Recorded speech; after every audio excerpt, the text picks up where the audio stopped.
specific setting for recording to a file and then a different setting for the streaming bitrate. For instance, if you want to have high quality footage saved on your computer, but you don't have a good enough internet to stream at that same high quality level online to a service like Twitch or YouTube. Now, video bitrate, I have other videos on my channel you should check out about finding the ideal video bitrate for streaming. If you're just recording to your computer, then this is only going to be limited by how powerful your computer is, and generally 4000 kbps isn't too bad for recording to a file, but it is a lot for streaming online because bandwidth is a limiting factor. Now, one other thing on this tab we need to take care of, optionally, is setting the recording path. Now, this is going to default to basically your user profile on Windows/videos, or kind of the same thing on Linux, but you can specify a path. So, for instance, I have a subfolder or directory called captures, where I like to put my video captures, just for the sake of organization. So, yeah, you can change the recording path, and that's going to be where it's putting all of the video files.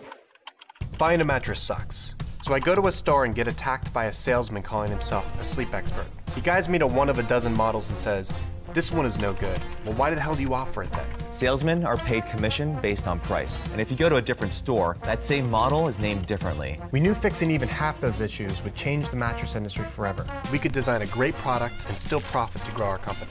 And all we did was solve problems based on what people were saying they wanted all along. One single mattress designed to work for everyone.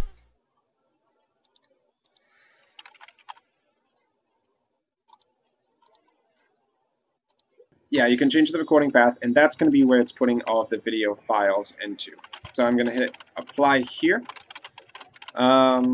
Audio is going to be one more thing we want to take care of. Now, you can see this whole time I've been talking that I have good audio levels here. You don't want it to go basically above that green area, because then it gets distorted. And you do want to make sure it's able to be heard, probably louder than the game audio if you're recording a game and not like a tutorial like this one. But in order to have the right mic selected, you're going to want to choose your mic auxiliary device. So I'm using HD Pro Webcam C920 by Logitech right now. Desktop audio device, generally you can leave that as default, but it's basically whatever speakers you're using and you want to record the output sound of. That's what you're going to want to select here. I almost always have it set to default. Now, a quicker way of selecting a mic, because mic/aux will always be in the mixer over here, the audio mixer, is to right-click it, go to Properties, choose the device, and have HD Pro Webcam, or whatever microphone you happen to be using. Just hit OK for that. Now, let's see. I think we're just about ready to go ahead and do a test recording, not streaming, but a recording. So I'm going to hit Start Recording over here. And as you can see in the bottom right, it's going to show how many seconds of recording this has been going for, how much CPU recording is taking up.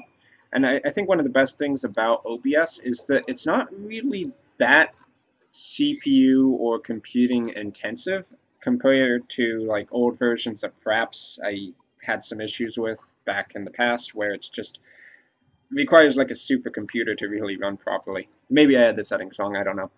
But anyway, we have a 30-second recording there, so that we can use as a test recording. I'm going to open up my captures directory, find the video file that we were recording, and this is the one that I'm actively recording for this tutorial.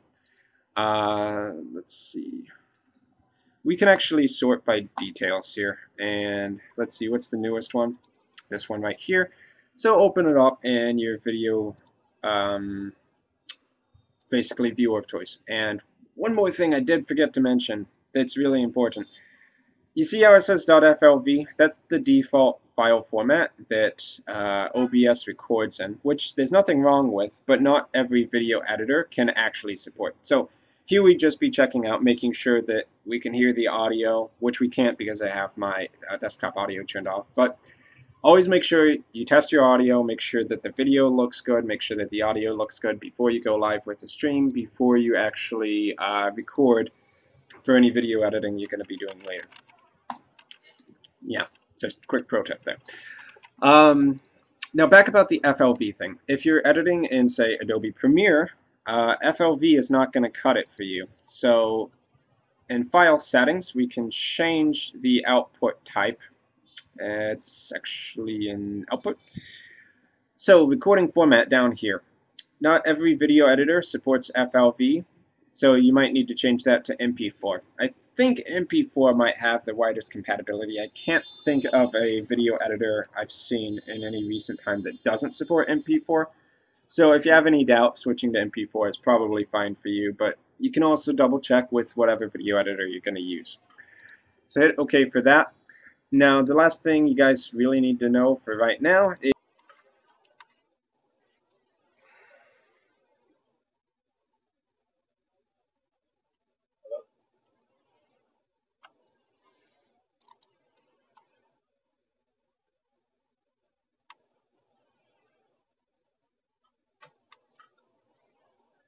Oh, yeah. Use an open broadcaster. Oh.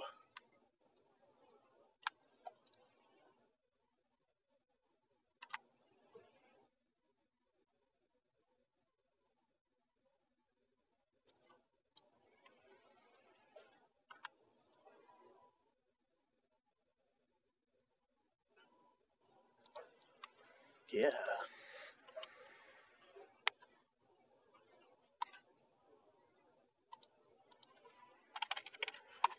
Oh. My God.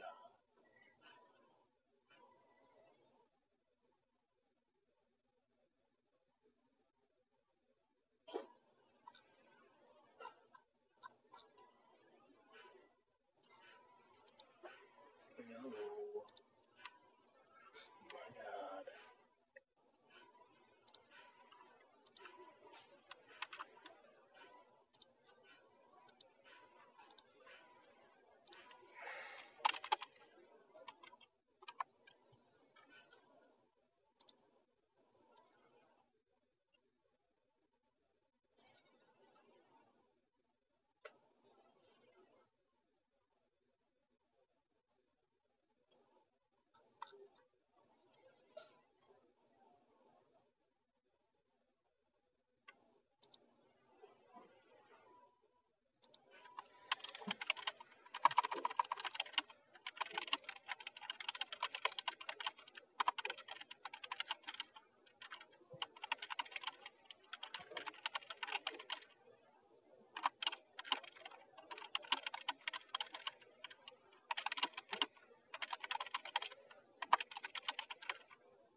Stopped.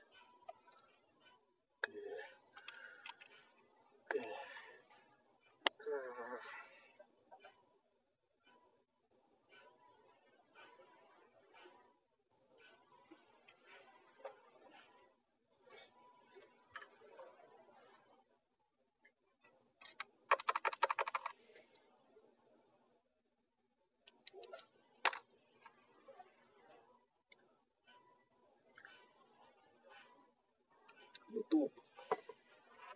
See, it's very easy to live stream. Yeah, so easy. That open broadcaster shit. Yeah. Let's see. Let's see it. There's a delay.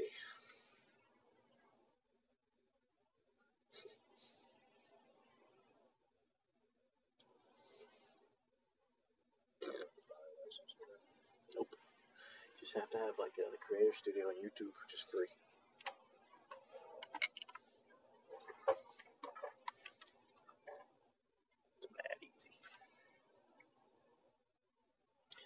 can't very easy.